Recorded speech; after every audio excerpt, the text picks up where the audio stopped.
cak nomi lumaning iya daripada itu ngenyeng-ngenyeng mau ngangkat deui turun deui ngangkat deui turun iya geus kiai itulah diondang kurang lah geus engke mah ngariung ieu bae ieu bener pas ngariung deh mang diondang ngariung kita mimpin mah teu bisa cara nu kamari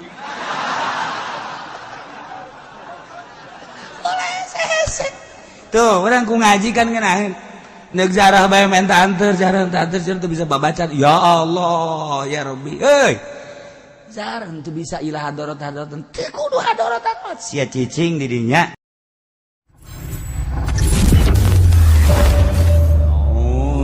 billahi minasyaitonir rajim innallaha wa malaikatahu yusholluna 'alan nabi ya ayyuhalladzina amanu shallu 'alaihi wa sallimu taslima. Waktu keur Kangjeng Nabi Musa neuleuh jelema ngadoa ji ceknya aing can ngadoanya geus ngadoa didelekeun lagu Kangjeng Nabi Musa aya aki-aki keur kieu bae didengekeun we ku Kangjeng Nabi Musa aki-aki ceurik hebat amat cek ieu ngadoa aing teu bisa ceurik aki-aki ceurik dengekeun ya Allah ya Rabbi bangga Kangjeng Nabi Musa boga umat bisa ngadoa bari ceurik hebat lain lalagani hebat biasa Gusti lamun abdi ngadoa ka Gusti seakan-akan abdi marentah ka Gusti Gusti abdi mah moal menta ka Gusti sebab ngabudakeun ka Gusti Gusti mah maha uning segala rupa kajadian teh Gusti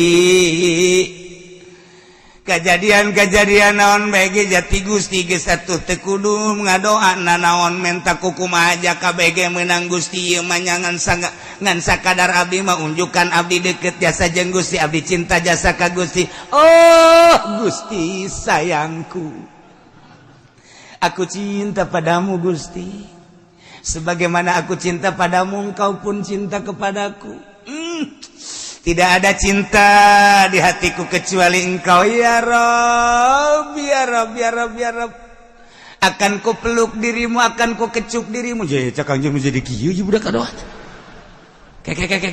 wah teu beres aju kieu ieu engkau kepeluk ya Rabb ya Allah engkau ku belai ya Rabb ya Allah engkau ku kecup ya Rabb ya Allah tidak ada dua di hatiku cinta kecuali engkau ya Rabb ya Rabb ya Rabb ya Rabb ya Rabb ya Allah ya Allah setelah engkau aku peluk tidak akan ku lepas sampai kapanpun waduh selalu engkau ada di pelukanku ya Rabb ya Rabb ya Rabb ya Rabb datangan ku Kangjeng Musa hei sakumaha kabebene sia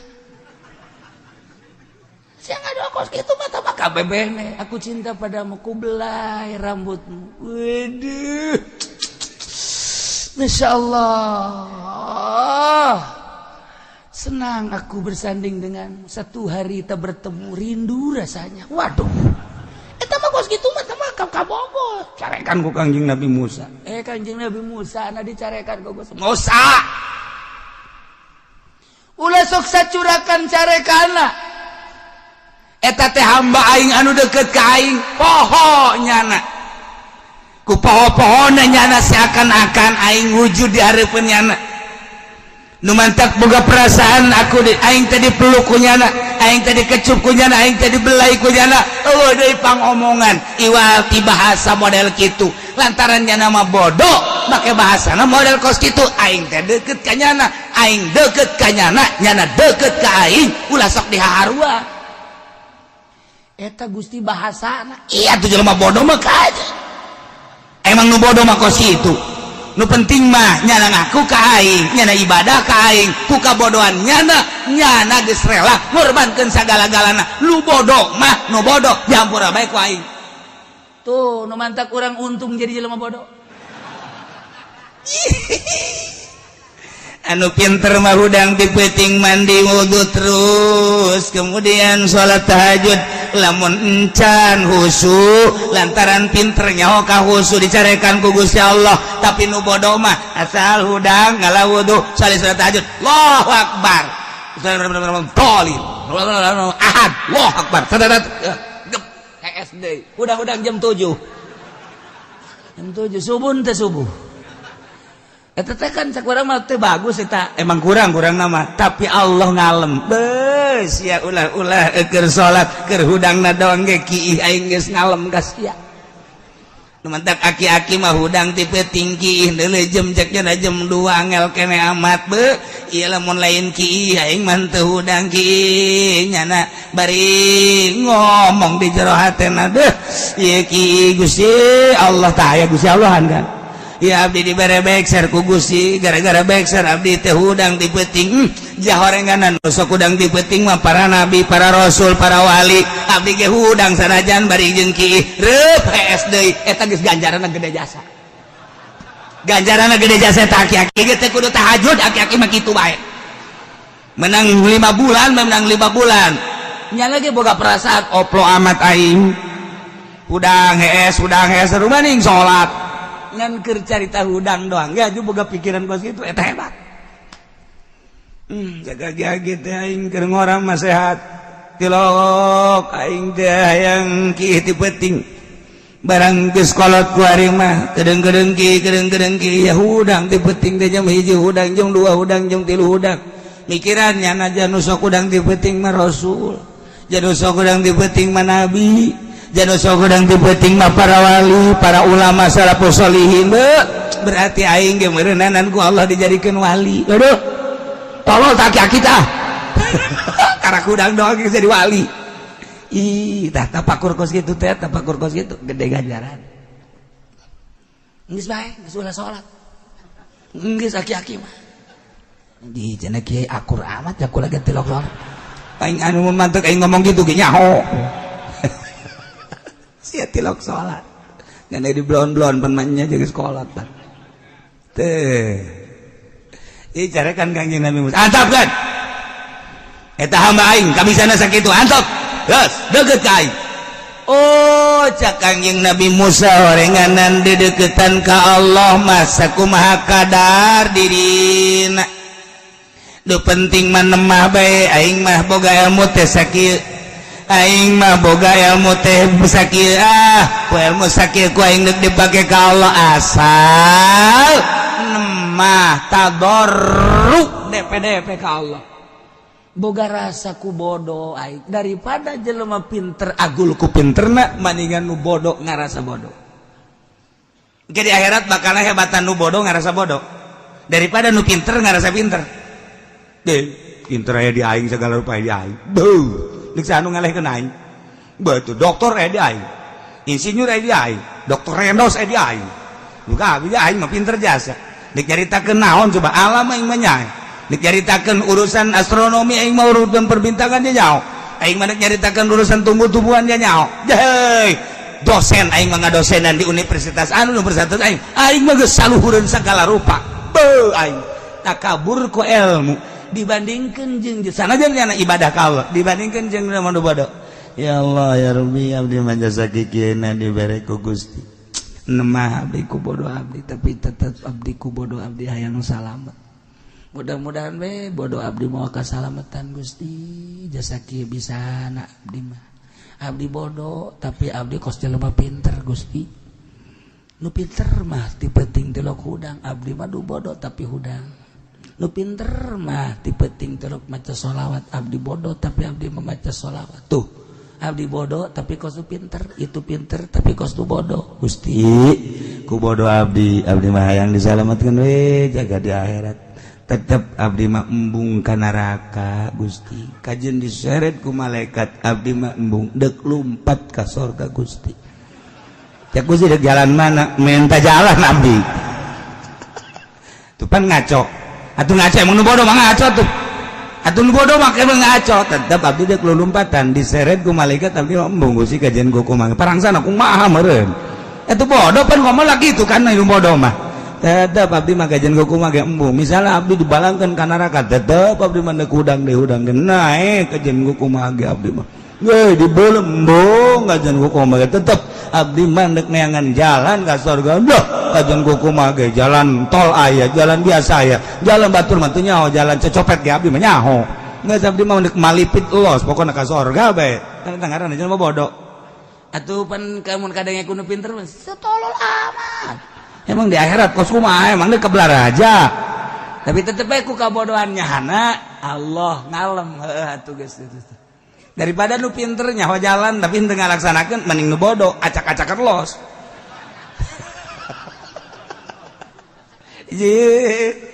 oh gitu deh ditimbang Gusti ulah ditimbang abdi mah tuh jaka rasa amal abdi mah teu bara ragus teu karasa abdi mah begitu ditimbang kabeh salat babul pangeran geus teu kudu ditimbang abdi mah je salat abdi jore puasa abdi jore zakat abdi jore segala rupangan abdi mah muga neraka sakitu doang geus sakitu abdi mah kajian kumaha ge embung bae kokojotan abdi kajian kumaha ge sida kokojotan kumaha henteu kokojotan kajian kumaha ge tempat di sorga jang sia mah sisina bae Gusti di sisi cak jana mah meureun bapak kolotnya anak kunaon tah ngomong gitu bodoh makan ngomong kos gitu tah eta nu bodoh ngomong kitu Allah ngalem daripada lu pinter teu ngalaksanakeun mending nu bodoh ji atuh nu mantak nu bodoh mah ngeunaheun jasa jadi nu bodoh mah indah jasa di sorga teh jang tempat-tempat nu bodoh Masya Allah mantep jasa di sorga mah nu barodo loba jasa bakalna yeay anu teu wau jeung pamarentah kan bodoh ngaranna eta bakalna ka sorga nu teu wau jeung judi eta kan bodoh ngaranna ka sorga nu teu wau jeung mabok eta kan bodoh ngaranna eta ka sorga nu geus kitu ngaranna anu teu ngridit janjana mah sieun beus teu kabayar bodoh kan ngaranna eta bakalna ka sorga eta nu geus kitu anu pinter ngridit da jahanam teh mata mending bodoh teu mah geus kitu sia emang henteu nyokot duit di bank embung aing mah sieun aing mah bodoh aing mah ngarasa bodoh sehingga henteu salamet sorga heuh sia mah usi motor ku ari mah teu kudu make DP asal aya KTP bae embung aing besi ka henteu kacocokan ka ditu lah geus aing mah ngarasa bodoh henteu aing mah kajen naik sepeda bae lah kajen lah atawa leumpang bodoh sorga heuh sia mendingan ka ditu tuh raramean ku ari kur aya di ditu embung aing mah deuk salat duha bae lah aing mah ngaranna bodoh ieu sia salat duha kos husu bae kajen aing mah teu husu kan penting mah tarangan hideung bae geus lah geus bae ke aing nuduhkeun ka malaikat ulah sok ditimbang-timbang deuleu tarang deuleu tah teu kadeuleu sakieu hideungna urut naon eta ulah nyebutkeun naon hideung malaikat ya Gusti ya tarang hideung mah balangkeun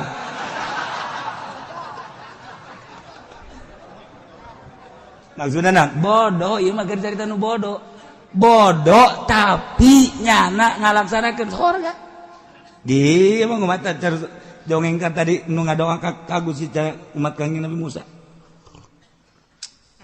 eta bodoh malah Kangjeng Nabi Musa nu dicarekan ku Gusti antap kan salah Gusti eta ngomongna bodoh nyianan bodoh mah tuh kabeh salah ngomong antep saomong-omongna jelema sesuai jeung kapasitasna aing nyaho ja pamere aing bang nu penting mah DP na jeung nemahna ka aing eta nu ku aing dideuleu jadi nu bodoh teh daek salat tak ku salat teh bae nu bodoh mah geus pahara adapun ge di kanarakakeun sakedeung lah tah aing mah cenah kos kitu dadang sebel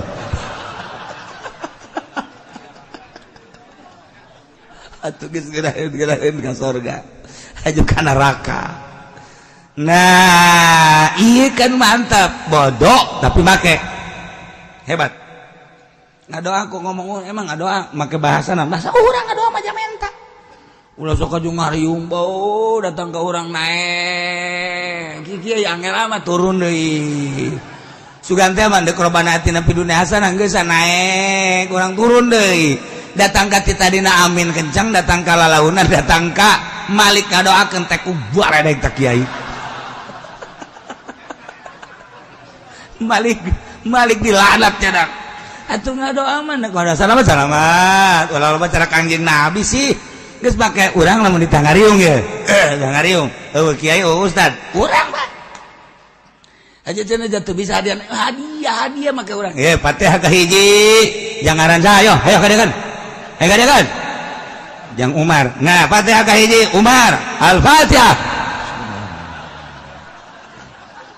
Fatihah kedua Bakar Al-Fatihah beres emang masa gitu-gitu kene tangan di Arabkeun doang Fatihah katilu dadap jeung waru Fatihah beres betul dolin amin Allahumma sholli ala sayyidina amin ya Allah ya Rabbi ieu tadi anu disebutan teh menta disalametkeun di kuburna dilegakeun di kuburanana dicangkeun jeung harirup menta dibere salabar menta dibere jamuga menta dibere mararaju menta saralamat wa sallallahu ala sayyidina alhamdulillah rabbil alamin ye cak nu milum maning ieu daripada itu ngenyeng-ngenyeng mau ngangkat deui turun deui ngangkat deui turun ieu geus kiai itulah diondang kurang lah geus engke mah ngariung ieu bae ieu bener geus ngariung deui mang diondang ngariung ti tamimpin mah teu bisa cara nu kamari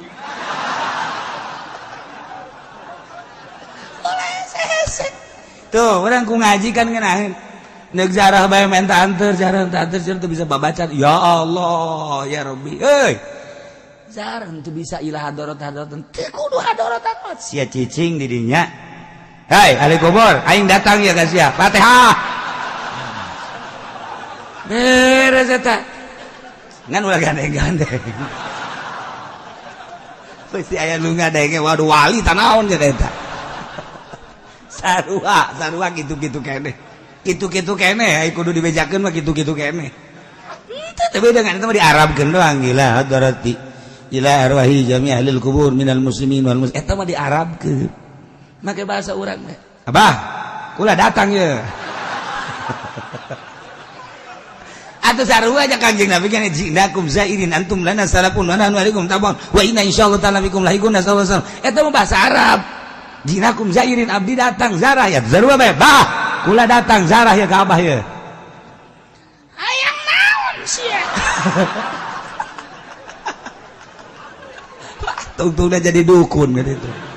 Tapi bener ya malah ganjang nu bodoh teu kudu hese-hese gitulah kau mau datang ke bangsa ulama ka wali be di jauh kene wali geus kieu bae Pak wah Junet tuh kanyawan ku aing tuh datang geus kulantaran boga keyakinan si bodoh teh ieu wali mah teu maot geus datang dadah wali nyana boga keyakinan ban wali mah neuleukeun dadah cak babaturan yakin dadah aing mah dadah ka wali mun geus ka deuleu aing mah pokona geus kieu bae pokona sia mah ulah nurutan aing mah geus kaelmuan ku aing na ngaji di Cilongok aing mah ye datang nya Tuan Syekh Syarif Hidayatullah abdi datang ka dieu ziarah ye abdi ngirim Fatihah Al-Fatihah beres ulah hese-hese Masya Allah geus ulah hese-hese datang ka urang neangan muzawir muzawir hayang dibayar mah teu ikhlas teu nyambung sarua bae deui cak muzawir dasar sia mah pelit ieu tung ribut teh urang jeung muzawir nah ieu sakali deui ulah hese-hese nu bodoh contoh tadi nu bodoh keur ngadoa ka Gusti Allah ku Kangjeng Nabi Musa disalahkeun Kangjeng Nabi Musa nu carekan ku Gusti antepkeun bodoh ngan nyana hayang ka aing sakitu bisana aing pangeran leuwih nyaho ku kabodohanana geus jamburak ku aing cek Kangjeng Nabi Musa pan abdi titah ngalempeng-lempeng mah lain waktu kos kitu dakwah ngaji lempengkeun engke nyana menyerap ari hajunanya eukeur kieu haju disalahkeun mah nyana ge hatung ke moal daek ngadoa deui cek ku pangeran ye ulang engke mun keur ngaji bejaan dakwah ari keur praktek antepkeun heulana Oh gitu atuh. Dibere metode Kangjeng Nabi Musa. Munazarah antara Kangjeng Nabi jeung para kufar-kufar Quraisy. Adu dalil, adu argumentasi. Kekuatan ilmu ternyata kufar-kufar Quraisy teu menge ngalawan Kangjeng Nabi Muhammad sallallahu alaihi wasallam. Ti awal dicukcruk ku Kangjeng Nabi, disusul ku Kangjeng Nabi, tetep jawabanana teu etis. Susul deui ku Kangjeng Nabi, jawabanana teu otentik. Susul deui ku Kangjeng Nabi, tetep nyana geus teu bisa kukumah. Bahkan ditangtangan ku Kangjeng Nabi, tetep nyana teu bisa ojah. Di akhir nurunkeun Al-Qur'an supaya diaku wahyu Allah, abeh nyana di akhirat teu bisa ngadalil di hareupeun Gusti Allah Subhanahu wa ta'ala. Abeh teu bisa ngomong lantaran diturunkeun Al-Qur'an. Bisi nyana ngomong di hareupeun Allah. Ja Taurat mah lain bahasa kami, lain bahasa Arab. Injil lain bahasa kami, lain bahasa Arab. Diturunkan Al-Quran. Anzalnahu Qur'anan Arabiyya. Ayo, dekumaha. Geus teu bisa kukumaha. Haju kumaha eta kufar Quraisy iman, tetep teu daek iman. Masya Allah. Amprok jeung Kangjeng Nabi, nyaho kaistimewaan Kangjeng Nabi, nyaho keamanahan Kangjeng Nabi, nyaho kepercayaan Kangjeng Nabi teh, nyaho Kangjeng Nabi teh diutus ku Gusti Allah, nyaho diberi wahyu ku Gusti Allah. Bergaul sapopoe tapi dasar teu iman mah teu iman bae. Mahal hidayah. Urang mah wauh teu ka Kangjeng Nabi, nyaho teu ka Kangjeng Nabi. Hanya lingkungan anu ngadidik urang jeung ngadenge ti kiai-kiai anu ceramah ngaji pengajian jorojoy urang mah iman kabelah dia beki kuat iyalah murahna Gusti Allah Subhanahu wa ta'ala nu barang jeung Kangjeng Nabi mah leuh ngadenge kana wahyu teh iman tapi urang mah 1400 tahun tetap iman ka Kangjeng Nabi. Iyalah anugerah ti Gusti Allah Subhanahu wa ta'ala. Nu mantak atulah kuari mah urang hirup di negara anu kos kieu meujeuhna bae ja baheula mah baheula. Sakitu ambalayahna babarengan jeung Kangjeng Nabi jeung sahabat dan lain tetep bae teu iman. Urang mah kuari paling ge di sisi ieu mah aya nu ngadokotok wajar sama kos kitu mah. Mari ge aya nu main gapleh 2 kali wajar. Paling ge di dinya teh aya anu zina kurang ajar tama. Ieu.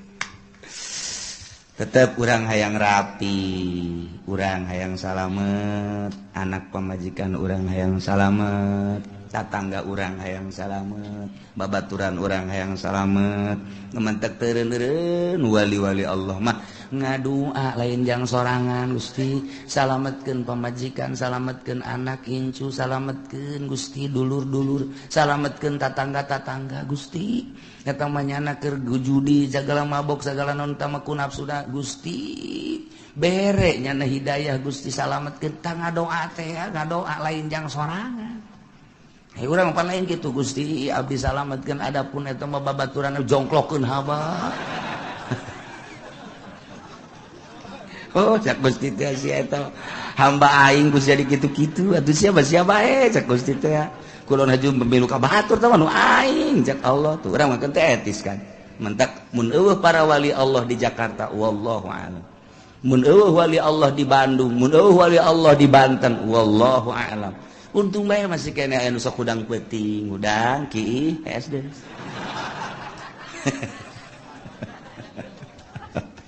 aduh cak kaki kita baca aing maksud aing kasih ya itu eta bagus eta kos gitu eta neraka eta kos gitu malah makiin lagi geus teu ka sumur jasieun di botol aqua bae di jero kamar Masya Allah kan teh iman ieu teh kafir-kafir teh buang kawarahna luar biasa kunaon eta ku ego gengsi nya kudu iman mah teu daek gengsi mah terus bahaya ya gengsi mah terus bahaya harga diri kan ka ditu lah woh asa urang kudu ngaji ka budak eta cilaka masa aing mah pan kolot kudu ngangekeun budak kamari ieu atuh aing mah nyaho kihna ge teu lempeng atuh uyahna ge pan ngadaru lah heulana aing leg-leg Gus ya uyah bila perlu dagangkeun Gus ya uyah eta ego ngaranna ari anu tawadu mah nu tawadu almarhum Ki Ahmad hebat jasa ngaji datanglah ke abah kakarak ngajar ngaji wa ngadenge kamane di miati sok mingguan ya wa dek nanya masalah lamun ua nu menang sia ngaji ka ua lamun ua nu eleh ua ngaji ka sia eta kiai kudu gitu ngaran jadi bebeneran sama nah hanya masalah hiji dua tilu oh datang ke seminggu us beres ua eleh damyati ayo ua eleh geus ua deuk ngaji ka damyati ngan ua mah balagna hayang hikam entak eta balagnya tah baheula di mingguan teh ya hikam di Wah Haji Ahmad tah etalah kos kitu baheula mah kolot teh kula ge nyaho lamun tas gaji kula budak ieu neuleukeun bae kieu bae dongeng perang jeung Bung Karno dan lain sebagainya tah eta ngaranna tawadu nu kos kitu bae eleh bae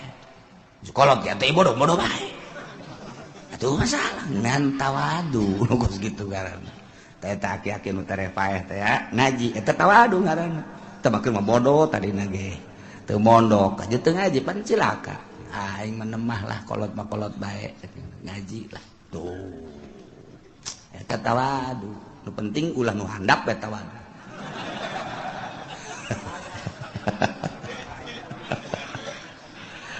aduh tah euy jalan ye ku partea lantaran adu kekuatan argumentasi jeung Kangjeng Nabi terus akhirnya nyana berharap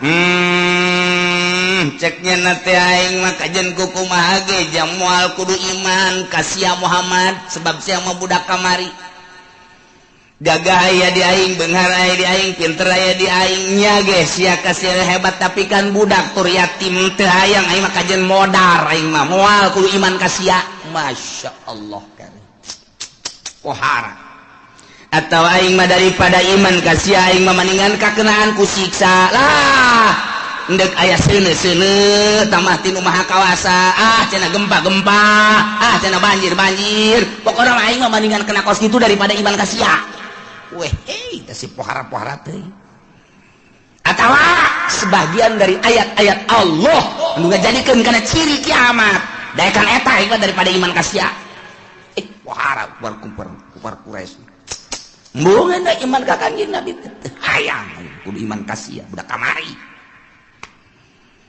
tah eta teh loba ku hari nu ka dieu terus nyurup ka jawara-jawara nyurup kasurupan Abu Jahal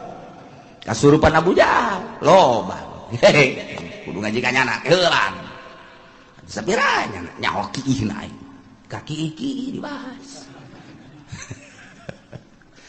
giliran we aya tatanggana geulis dikawin ku nyana pada teh nyaho kiihna nyana baheula nyaho si kiihna nyaho teu make calanana nyaho babarengan jeung aing baheula kiihna ge wer nyana neuleukeun aing neuleuh ka sia aja kuari bogo pan digawin atuh atuh pan sia nyaho kleutikna tuh aya kanu kitu mah ulah bomong kitu ieu giliran beta budak pinter ya tas masantren ya dah didenge budak kamari tak kasurupan Abu Jahal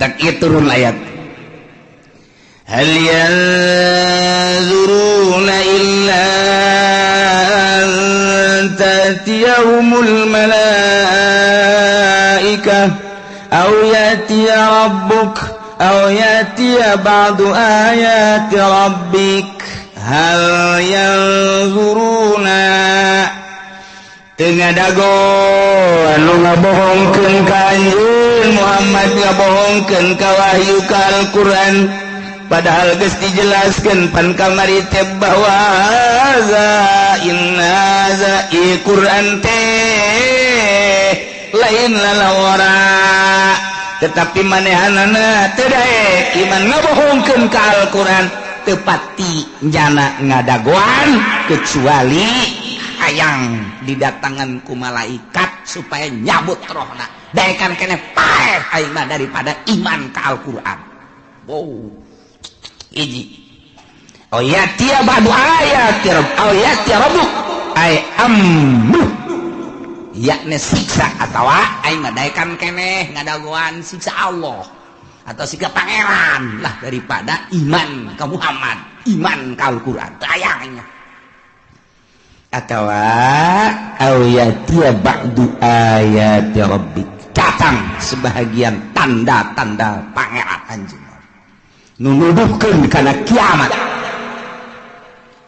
nyana ge geus daun dina Taurat dina Injil geus dijelaskeun Kangjeng Nabi da geus dijelaskeun tanda-tanda tereh kiamat da geus ditandakeun geus dibejakeun dina Injil dina Taurat teh dibuat dina Al-Qur'an deui jasarua kitab samawi Zabur Taurat Injil Al-Qur'an teh akur pada kitab samawi nauhidkeun ka Gusti Allah jeung nyaritakeun tanda-tanda kiamat aya nu mantak nyana nyaritakeun ayati ba'du ayati rabbik atawa aing badaekan keneh datang kana sawareh didatangan sawareh tanda-tanda kiamat ani gara aing mah daripada aing iman ka Al-Qur'an mah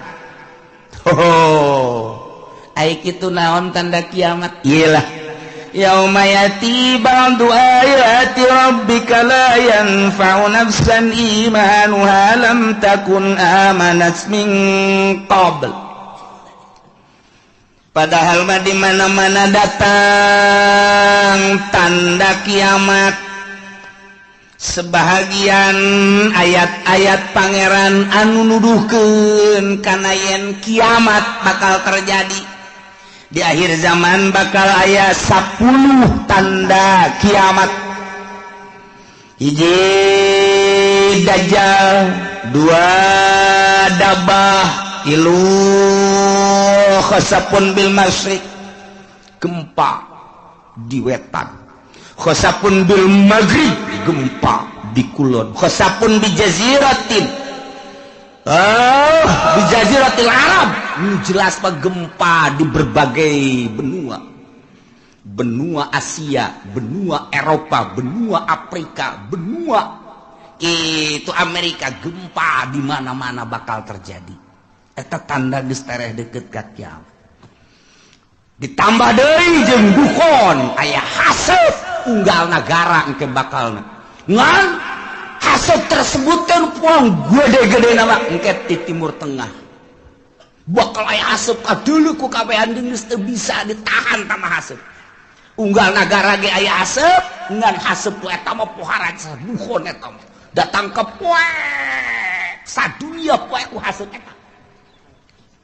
Ieu tanda geus tereh datang ka kiamat. Tambah deui nomor ka-7 tuluy samsin magribiha. Muncul panon poe ti kulon. Tambah deui Ya'juj wa Ma'juj ke-8. Ke-9 turun Kangjeng Nabi Isa alaihis nomor ka-10 bakal aya narun takhruju min adan tasukun nas ilal mahsyar sono ieu mah bakal nati adan. Wah luar biasa kuari mah kakarake seuneu fon doang fon fonten naon kira hartina tuh siapanya hobay kan ya osok neule meureun ieu dibawa di negara ka negara terus aya nu nasional aya nu internasional diiring ku kabehan wah dipuji-puji eta teh buatan Yahudi jeung Nasrani ngalambangkeun bahwa seuneu teh sesembahanna baheulana nu kuari diagung-agung dunia nyaho kabeh engke mah bakal aya seuneu sadunya kadeuleu ku abehan lain diiring-iring bahkan ieu mah bakalna seuneu teh ngiringkeun jelema ka mana bae ditutur-tutur geus geus dibalikeun ku Gusti Allah Masya Allah kan nah ieu bakal terjadilah seperti eta geus dijelaskeun lumandak Imam Tabrani nyaritakeun di sanadihi an Nabi Zar qala Nabi sallallahu alaihi wasallam Kangjeng Nabi nyarita dina hiji poe atadruna aila tazhabu hadhihi syamsu mane nyaho ka mana ieu panon poe leumpang iza gorobat di mana surup ka mana coba hayo qalu cak sahabat-sahabat Allahu wa rasuluhu alam Gusti Allah sareng Rasul anu maha uning cek Kangjeng Nabi inna tadhabu illa mustaqar nyana leumpang ka tempat cicingna tahtal arsy dihareupeun aras panon poe ta unggal poe asal surup aya di handapeun aras tidinya manehanana fatakhir ngejungkel sujud ka Gusti Allah unggal poe ta panon poe teh kos kitu bae ta unggal poe takhirus sajidah fala tazalu kadzalik lamun ku Allah encan dititair tapi urang para je balik deui dina hiji eta manehna sujud bersyukur ka Gusti Allah cak Allah kudang panon balik deui ka wetan sakumaha biasa unggal poe asal datang ka handapeun aras sujud cak Allah kudang aya balik deui kitu beta Masya Allah teu eureun datang ka kuari masih keneh kitu bae bakal terjadilah engke eta panon poe teh ku Gusti Allah lain titah kana tempat biasan fa iza aradallahu ayutli'aha min magribiha abisaha ketika Allah nitah ka panon poe titah muncul di kulon diantepkeun heula panon poe teh henteu titah hudang ku Gusti Allah teh diantep bae datang ka kebel panon poe kok teu titah tanggah-tanggah ai kok teu dititah hudang ai cek Gusti Allah kok diantep kieu datang ka nanya panon poe teh ka Gusti Allah ya Rabbi heh pangeran abdi inna masiri ba'id lalakon abdi teh jauh ieu kok diantep kieu kumaha cek Gusti Allah itla'i min haitsu gorobat kuari mah maneh muncul di tempat nu maneh surup muncullah ti kulon kakarak jelema kaget kabeh weh ja bener horeng nu dicarita-caritakeun ku kiai-kiai teh bahwa panon poe teh muncul ti kulon weh bener kuari tu deuleu kaget kabehan eta memehna teh poek tilu peuting memeh muncul ti kulon panon poe disekep ku Gusti Allah ditahan tilu peuting kanyahoanana ku ahli tahajud nu tahajud Allahu Akbar nu biasa 10 rakaat jam sekian tambah deui ke diakhiri ku witir nya namun maca Quran maca sholawat biasana jam 3:30 terus subuh ramang ieu mah jemaat terus bae tapi begitu mata salat subuh poek keneh bae poek keneh kok poek bae terus jam geus menunjukkan jam 12 terus poek keneh bae ahli tahajud geus carang hari tangan aya keneh cik ahli tahajud ieu mah aing kudu ulah eureun-eureun terus ibadah ka Gusti Allah lantaran ieu mah poek lain sambangan salat dengan Allahu Akbar Allahu Akbar. Geus 2 poe 2 peuting, yakin ieu muncul panon poe di kulon. Allahu Akbar, terus bae nama salat. Allahu Akbar, teu bisa ditanya ku sieun-sieunna. Bener bae ka 3 poe kakarak teret di kulon nyana ngadoa fakbidni ya Allah. Abdi mah paehan bae Gusti ret dipaehan ahli Allah mah kabeh. Geus tah mah disimpen ku Gusti Allah. Nah ieu salah sahiji tanda kiamat adalah muncul panon poe di kulon. Allah karim. Anu sebenarnya mah lamun diruntuikeun mah mimiti dajjal heula. Kuari diunggal negara ribut moal eureun-eureun. Irak terus-terusan, Yaman bakal, Iran kitu keneh jadi ancaman Yahudi. Kemudian atuh kitu Suriah geus teu eureun-eureun, Turki kitu keneh. Di urang ge kuari bintik-bintik geus aya, lain lalagaan. Lantaran ieu henteu berkesinambungan rakyat jeung pejabat. Sebab geus nyahoan bahwa negara urang dikendalikeun ku Amerika. Rakyat anu paham mah ieu teh naonan kieu? Ialah berbagai organisasi. Baik organisasi Islam maupun organisasi non-Muslim dan lain sebagainya untuk membenahi negara, tapi tetap bae negara teh lain embungeun dikendalikeun ku Yahudi. Pan bintik-bintik peperangan kajian ku kumaha ge. Jelema anu geus mantep dina Islamna dianggap teroris, diperangan bakalna kajian ku kumaha ge. Kudu jala biang terorisna. Terus teureun organisasi Muhammadiyah jeung NU teu nyaman, teu harmonis.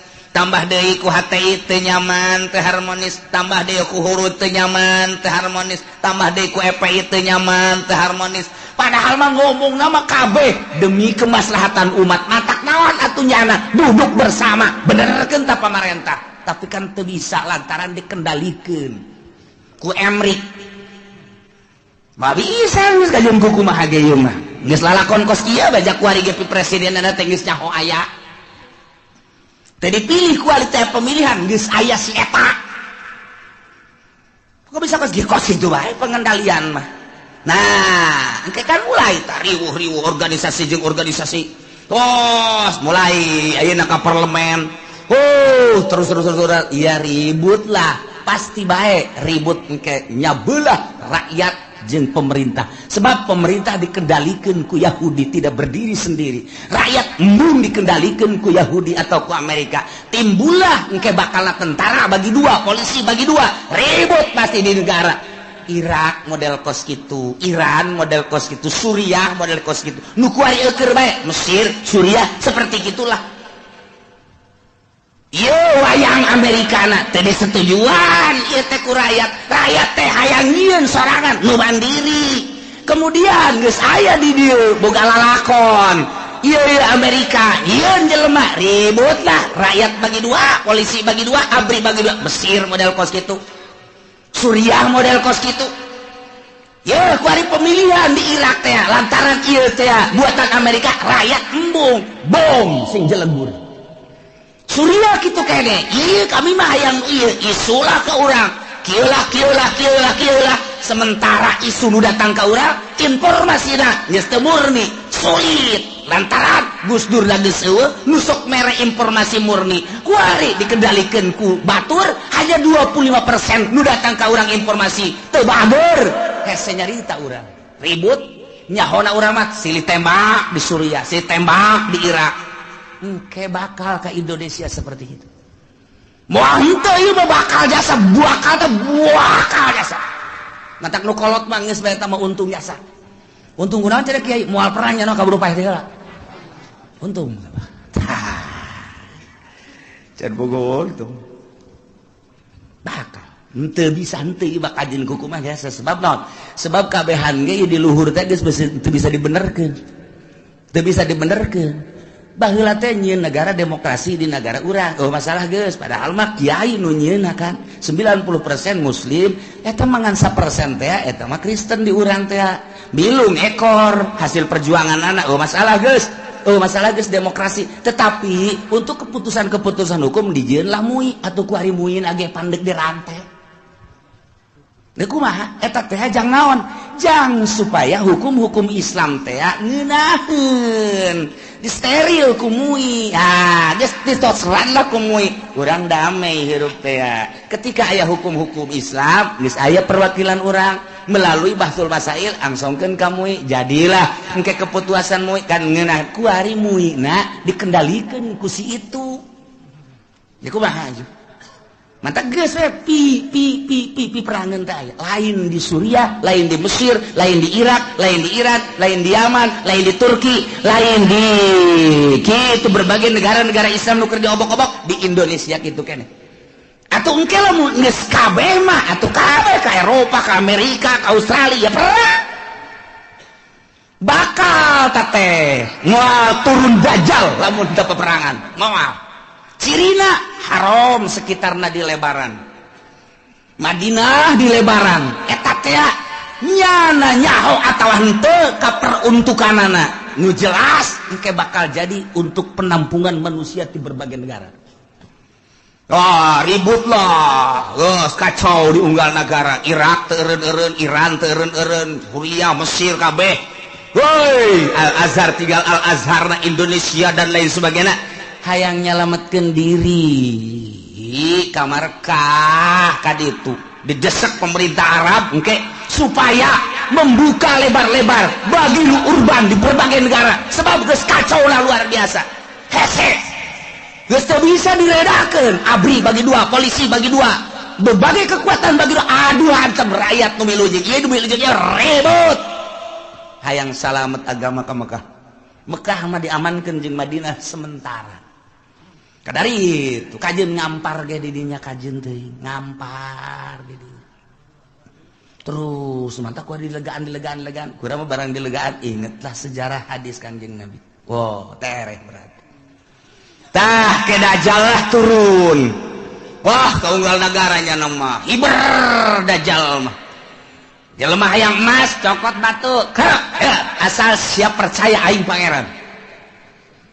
Di mana negara daerah lu cai aing datang ka dieu tepak doang nya timbul wah cai culcer asal sia mangelanan ka aing pangeran ayo jelema iman geus ipis sementara kiai-kiai anu balalager nu balener geus ka Mekah di dieu geus eueuh nu ngelola di unggar nagara kabeh tinggal sumuhun dauh jeung sumuhun dauh boro-boro engke ku dajal kakara kudukun kebul bae ku ari geus sumuhun dauh ku kebul ku dukun bae geus sumuhun engke mah komo ku dajal jelema dipaehan hirupan deui pangeran aing kos kitulah dajal dahsyat jasan nu mantak urang dibere doana ku Gusti Allah benta salamet tina al-masihid dajjal selantaran wah jelema gelo kabeh iman ka dajjal teh pangeran jelema hubu dunia hayang dunia naon bae dicekel jadi dunia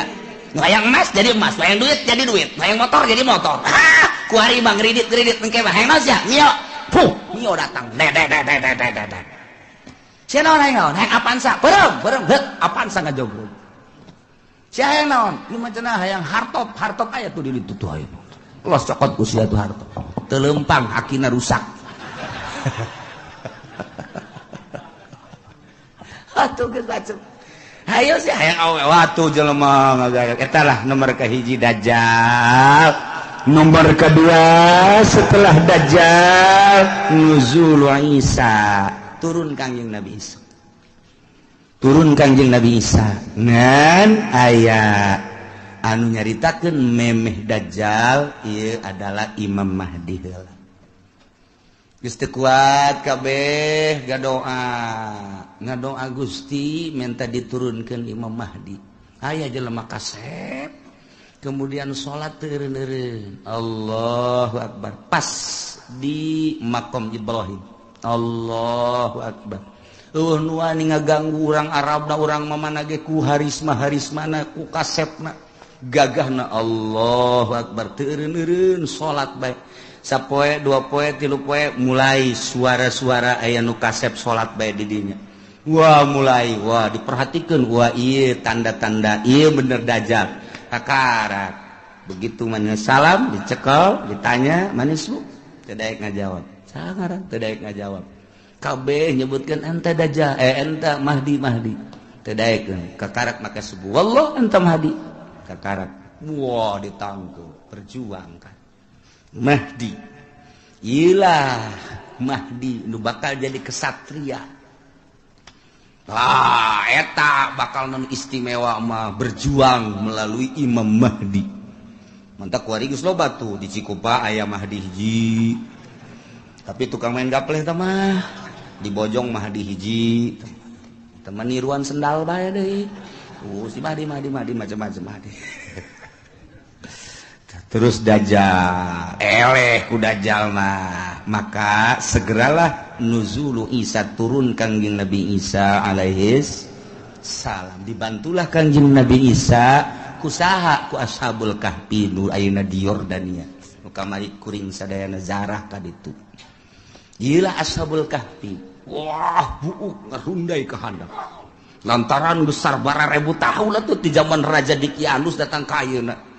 Kuku para ranjangnya halis muna panjang nuantak besi aya di mana bae lubukna panjang wah iya ashabul kahfi kajian kuku mah sing hade ulah di baturan sing hade juri ieu mah ieu turun di Gunung Karang masalah ini wah gararaga muksal bina tamlikho zunwanus martunus saribunus palyastatiunus kirta ieu tentara-tentara Allah anu bakal bareng jeung kangjeng Nabi Isa alaihis Dajjal diudang ku kangjeng Nabi Isa. Umpat ka mana? Dia udang terus. Eleh lah ku kangjeng Nabi Isa. Kangjeng Nabi Isa dakwah dirinya. Masya Allah istimewa jasa. Terus kangjeng Nabi Isa dakwah. Saha nu nyaritakeun bahwa kula pangeran batil. Bohong, goblok cak kangjeng Nabi Isa. Kula mah sakadar utusan Allah. Mata kurang lamun nyaritakeun kos kitu teh jelas kunaon ku ari pangeranan. Mantak pada tahun 300 sekian musyawarah konsili disebutna mun baheula konsili mun di urang mah muktamar para penggede. Begitu muktamar ngajelaskeun ieu teh untuk memutuskan apa Isa itu adalah Tuhan. Jadi dituhankeunana teh ku uskup-uskup eta teh hasil konsili. Jadi berarti hasil musyawarah. Jadi nganunghankeun pangeran ngamangerankeun ka kangjeng Nabi Isa teh adalah pada tahun 360 sekian ta eta teh meunang hasil muktamar. Jadi masyarakat supaya nyaho bahwa pangeran teh Isa hasil muktamar disebutna konsili keblon. Aya pangeran urang pangerankeun ju. Ayo geus urang pangeran mantap aya sababaraha muktamar anu hadir di dinya henteu milu ngamangerankeun ka Isa dibunuh Pak. Dibunuh hari itu tetap Isa pangeran.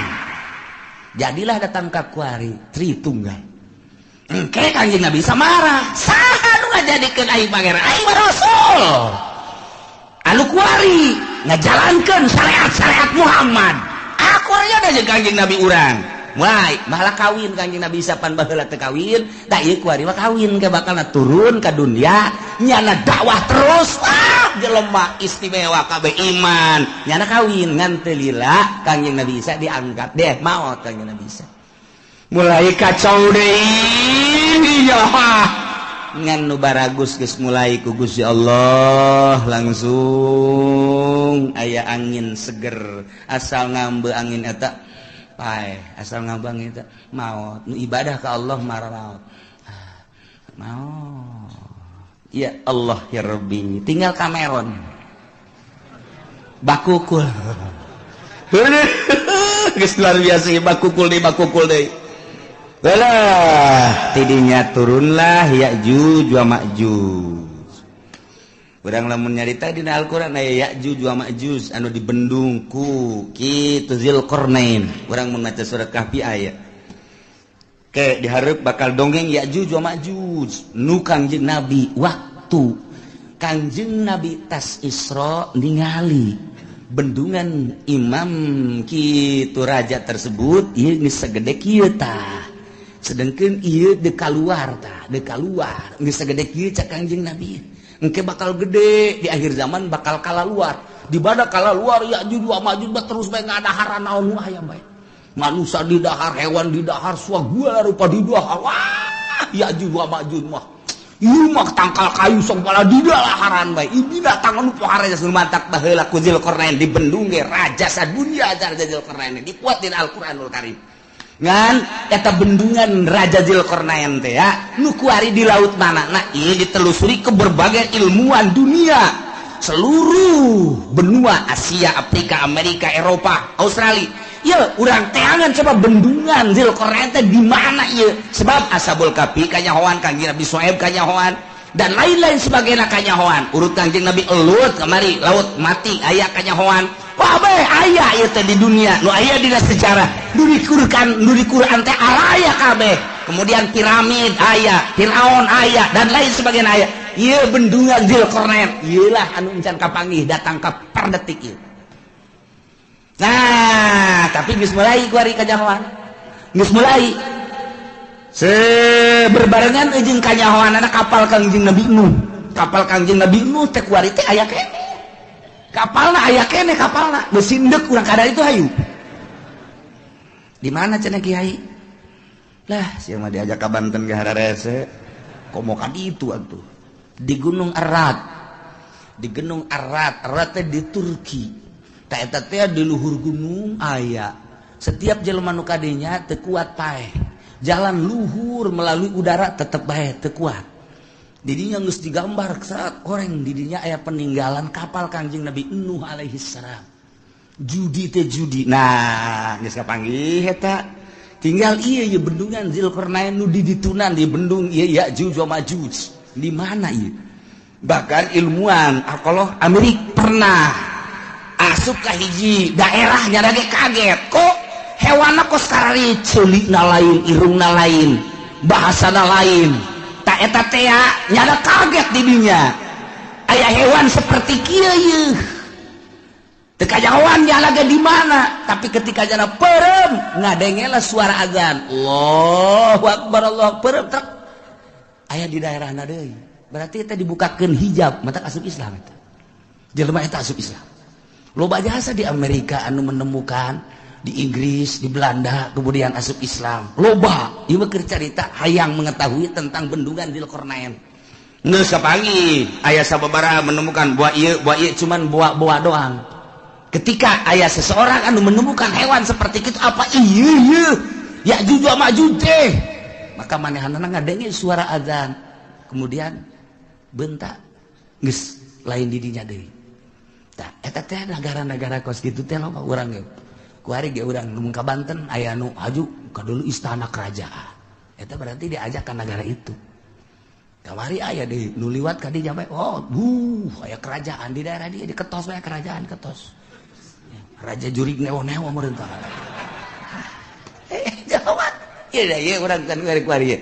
Ieu teh kuari urang teh aya 3 dimensi urang cicing di dieu. Urang dimensi zahir kuari zahir kadeule ieu lamun urang dibukakeun hijab trek dimensi alam jin lamun waliullah dimensi alam hakikat bakal kanyawan hakikat jadi ieu teh sababaraha dimensi urang mah pelantaran urang mah sapira urang atuh nu kadeule ieu deui kapanggih ieu deui mun mingguan ka dieu jeung tukang uduk deui eta dimensi urang mah da ieu ke baca bakalna Ya'juj wa Ma'juj. Nah, idinya kakarak summa khurujud dabbah. Jadi eta bakal Ya'juj wa Ma'juj engke ku Gusti Allah dihujanan blek hujan. Banjir pararaeh lah Ya'juj wa Ma'juj.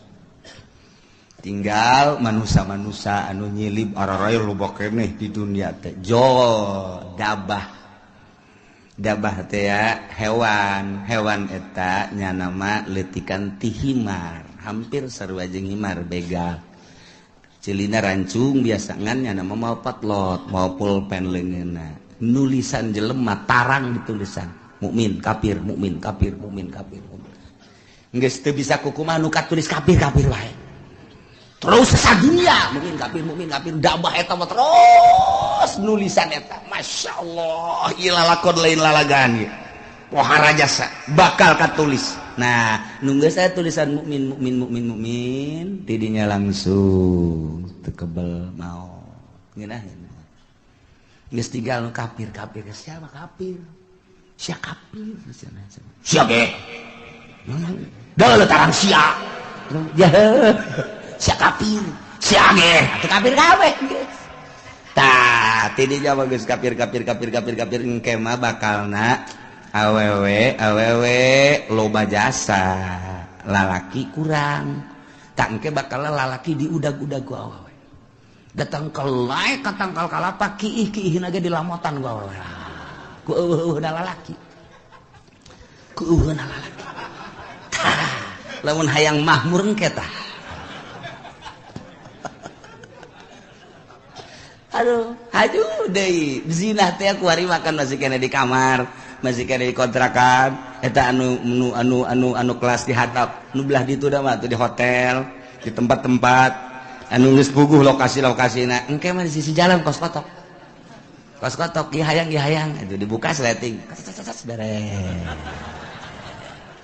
geus eta geus hayang ces beres percis kos kotok bae geus ces beres ngan digabungkeun ku Gusti Allah gabung geus moal aya nu anakan moal aya nu anakan geus we dibere gabung bae lantaran dikiamatkeun kan moal aya budak leutik nah aya hiji dua saeutik hiji dua paling meureun sadasa hiji nu reuneuh teh geus hese ngandur gabung bae geus teu araranakan ngomongna jelema ku geus lemah-lemahna iman ketika aya nu zina ieu jelema jana zina didinya ngan ngomong kieu atuh hayang boleh didinya belah ditu kayak ngan ngomong gitu doang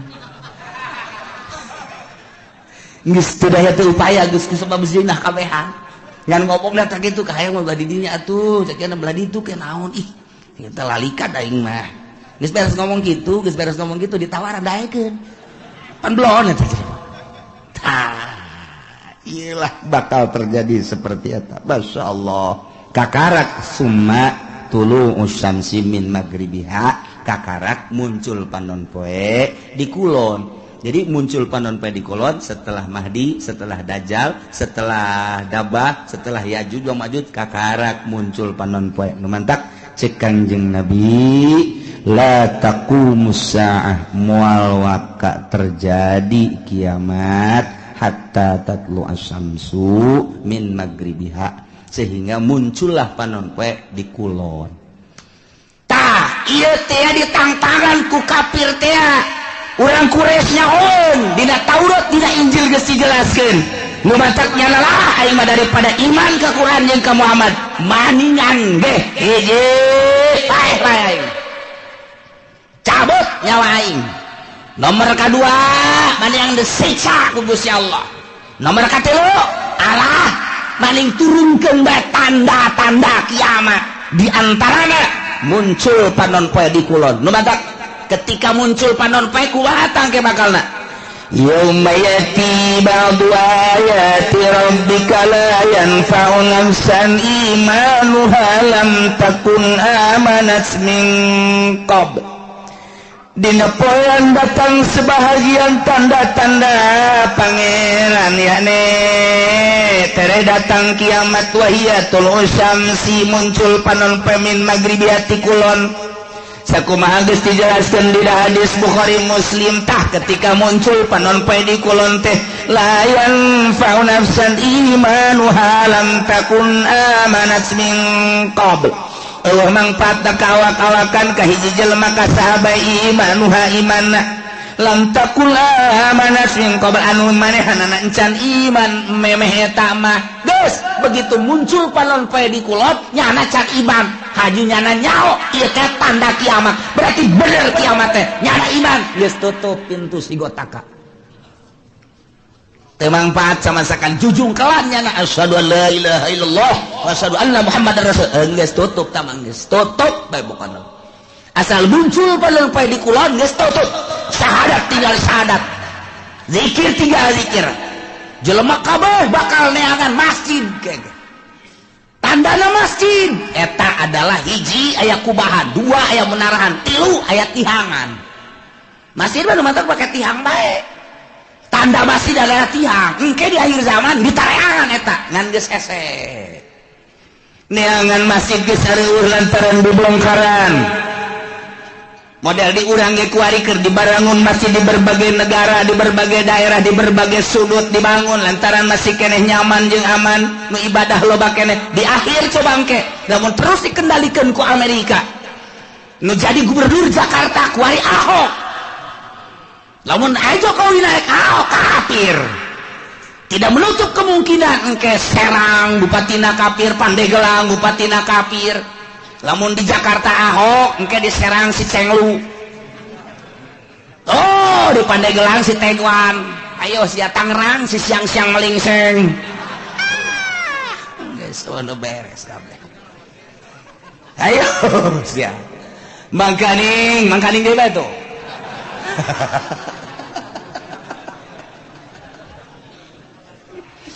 Lipo keur dibangun, BSD dan lain sebagainya bang didinya lah, aya pusat-pusat kegiatan-kegiatan kafir. Nu geus kanyahoan bae gapan dinasa baheula teh didinya teh aya senjata nu sakitu loba anak deuk nanaon eta teh si Haryati, Haryati teh saha? Hah? Sakar ngaranna nu boga nasa?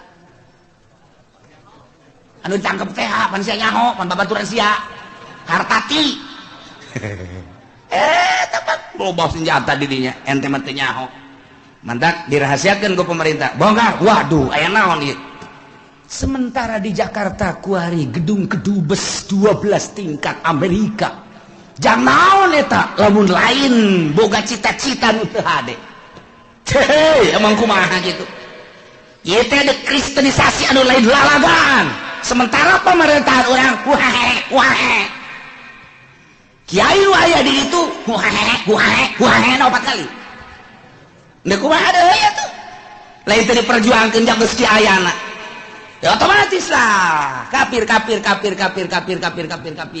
Ya terus hasil dicokotan ku Amerika.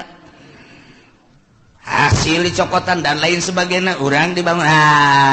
Kadeuleu geus lemahna di urang. Asal aya nu bergerak dianggap teroris, asal bergerak dianggap teroris kan sararieun kabeh iman geus eueuh mulai gempor.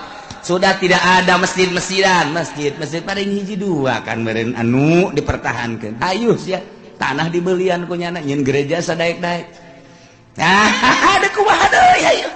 Ya pemimpin urang eueuh nu handal, eueuh nu kuat. Ayo deuk kumaha kabeh sumuhun dawuh ke Amerika. Nah mulailah gedung-gedung dibangun, gereja dibangun, masjid-masjid urang dibangun, engke dibongkar. Nah ieu mah keur carita singkatna bae, lila keneh eta mah urusan kos kitu mah, sebab eta mah melalui masa-masa peperangan dan lain sebagainya, bakal perang, teu kumaha henteu, bakal jasa. Nah nu mantap kolot urang baheula engke mah bakal perang deui sia ngan urang mah baheula kolot urang nyaritakeun ejeung kulon. Sakar kulon? Baduy jeung baduy padahal mah baduy teh horeng eta siloka baduy teh cak kolot baheula eta teh nu bakal diperangan jeung urang nyana nyahoeun ka jalan-jalan horeng Amerika eta baduy ngaranna siloka kolot eta mah ya atuh perang jeung baduy malah sabira baduy atuh horenganan cak kolot baheula tong ke mah baduy terus kalau nggak lembur nuluan jalan orang dongeng menjeng kolot kos gitu engke bakal orang diperangan waduh baduy geus saon horeng Amerika ku ari teh geus boga satelitnya na urang leumpang ka mana we ngising ka mana we geus kanyahoan satelit Amerika teh geus kieu bae nang haye sia jepeni deuk ka mana lompat sia haye ditembak sia ku aing ngan cak Amerika moal ditembak paeh ti heula ge satelit geus kieu bae hayo coba urang gambaran leutikna boga urang internet deh hayang nyaho daerah anu trek pencet asal nyaho bae urang blokna pencet jaheueuh pencet jaheueuh pencet jaheueuh salah mencet waduh sempak sial sial salah mencet aya kiai nu salah mencet lain sial alhamdulillah kitab anyar cenah ieu mah aduh, Masya Allah. aya dinya merekna Kiai Haji Google. Waduh, bener. Masya Allah. Di akhir jawan geus rek kumaha coba ya lalakonna. Nah, engke begitu muncul panon poe ti kulon kakara kabeh maca syahadat neangan masjid. Masjid geus eueuh. Lantaran ciri masjid teh aya kubahan aya menarahan jeung aya tihangan. Kuari masjid geus teu make tihang geus mulai kan kuari ge masjid teu make tihang. Masjid mah make tihang minimal 4. Kuari geus teu make tihang, geus teu make. Wah, cenah geus eta bahkan aula nu ka situ mah. Abe fungsina babari cenah main badminton bisa. Didinya main bola bisa, didinya main takraw bisa, kemudian main gitu tenis meja bisa dan lain sebagainya bisa. Tak jadi berarti fungsinya geus lain multifungsi deui mah 10 fungsi. Tuh, eta lah. Geus ese neangan masjid syahadat tinggal sah. Nah, la yanfa'u nafsan imanuha lam takun amadat min qabl. Teu aya paedah. Jujungkelan kafir-kafir kabeh para maca syahadat percaya ieu teh kiamat lantaran panonpet timbul ti kulon tetep teu aya mangpaat. Aw nafsan lam takun kasabat fi imaniha atawa awak-awakan anu tatadina manehanana teu pernah ibadah teu aya mangpaatna nyana iman nama ka Gusti Allah cuma teu pernah salat teu pernah puasa harita mulai tobat ka Gusti Allah la tanfa'uha taubatuha teu mangpaat tobatna geus bae doraka bae. Sanajan nila tobat tutup pintu sigotaka. Tobat-tobatan hari itu. Nisat. Masya Allah. Kul bejakeun Muhammad intaziru tungguan gitu. Ahada hadhil asya. Nu tadi dicaritakeun tanda-tanda deukeut ka kiamat. Timimiti Dajjal, Mahdi, Dajjal, Ya'juj. Kanjeng Nabi Isa kabeh datang ka muncul panonpet tungguan, bejakeun tungguan. Engke bakal cak Gusti Allah ku aing diayakeun di akhir zaman. Bejakeun tungguan, aya hayang ka situ teh iman ka anjeun, teh iman ka Al-Qur'an, tungguan kege bakal inna muntazirun. Tuhan bakal kapanggih kege. Masya Allah. Diawali engke kuloba perjudian, permabokan jeung perzinahan. Engke mah hese neangan parawan nu asli teh hese. Kabeh mun geus kaun deuk dikawin teh nyana bebeja geus pernah zina. Hese geus kabeh. Waduh, luar biasa. Urang mun nyaritakeun perzinahan kuari, ulah kudu di Amerika, di Inggris, di Belanda, di Perancis, di Jerman, ulah negara kafir geus jelas. Di urang kuari. Siswa sekolah Bandung, Surabaya, hese nyaritakeunana. Di kontrakan, jauh ti indung bapa, cacak-cacak aya di hareupeun indung bapana. Nu ditalingakeun si hadesya reuneuh bae. Komo jauh ti indung bapana. Iman kurang.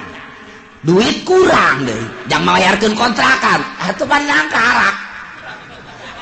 Nah, kumaha deui? Kenapa pandang karak? Atuh ieu saya yang penting ada yang bayarin kontrakan sakeun teh.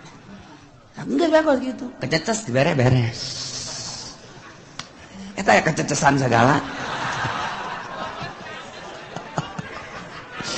Masya Allah. Nah iyalah caritaan kupar kures nunang tangan ka Kangjeng Nabi teu percaya ka Kangjeng Nabi jeung ka Al-Qur'an endahan manehanana nang tangan hayang paeh lah hayang datang siksa lah hayang tanda-tanda kiamat cak Gusti Allah geus bedakeun Muhammad ka manehanana tungguan ke bakal datang urang kuari geus ditungtung kuari mun ditingali sejarah target akhir zaman geus dararekeut jasa sebab tanda-tanda deukeut ka kiamatna geus aya. Maka geus bae kuari mah urang mah sakadar ngaji ieu mah supaya nyaho jang naon jang supaya urang bisa mengendalikan diri abeh urang salamet fid dunya wal akhirah lantaran hese deuk dikukumakeun ge ieu mah geus bae urang jeung urang jang urang bae geus urang rapih ke anak urang di akhir zaman mah kuari geus teu boga TV teu boga HP teu ngridit wali geus sakitu ge geus teangan coba nu teu boga HP hese gas aya cenah kulah teu boga kiai bener sia leungit can meuli deui laon pandaman henteu timbul ti nurani atuh kiai bae boga HP da 3 kiai nu hiji diceuli nu hiji diceuli nu hiji diirung laon bentak kiai atuh komo pedagang atuh masyaallah eta mah terserah ieu mah keur nyaritakeun karusakan nu warokna mana na iyalah urang ngaji supaya nyaho korenganan karusakan teges darah reket jasa urang salametkeun diri urang eueuh nu leuwih karunya ka diri urang iwal ti diri urang salametkeun diri urang pamajikan urang anak urang luruskeun menuju Allah Subhanahu wa ta'ala. Innal ladzina farraqu wallahu a'lam. Allahu Allahu Allah Allahu Allah la ilaha Jibril Mikail Israfil Munkar wa Nakir Rakib Atid Jibril Mikail Israfil Izrail Munkar wa Nakir Rakib Allahu Allah Allahu Allah la ilaha kahiji Nabi Adam kadua Nabi Idris katilu Nabi Nuh kaopat Nabi Hud kalima Nabi Saleh kagenep Nabi Ibrahim katujuh Nabi Lut kadalapan Nabi Ismail sambilan Nabi Ishaq 10 Nabi Yakub 11 Nabi Yusuf 12 Nabi Ayub 13 Nabi Syuaib 14 Nabi Harun 15 Nabi Musa 16 Nabi Ilyasa 17 Nabi Zulkifli 18 Nabi Daud 19 Sulaiman 20 Nabi Ilyas 2 hiji Nabi Yunus 22 Nabi Zakaria 20 Nabi Yahya 24 Nabi Isa 25 Nabi Muhammad sallallahu alaihi wasallam moal ayat dari Nabi dugi kapoe moal ayat dari Nabi dugi kapoe Allahu Allahu Allahu Allah Allahu Allah la ilaha Jibril Mikail Israfil Munkar wa Nakir Rakib Atid Jibril Mikail Israfil Izrail Munkar wa Nakir Rakib Allahu Allahu Allah Allahu Allah la ilaha kahiji nabi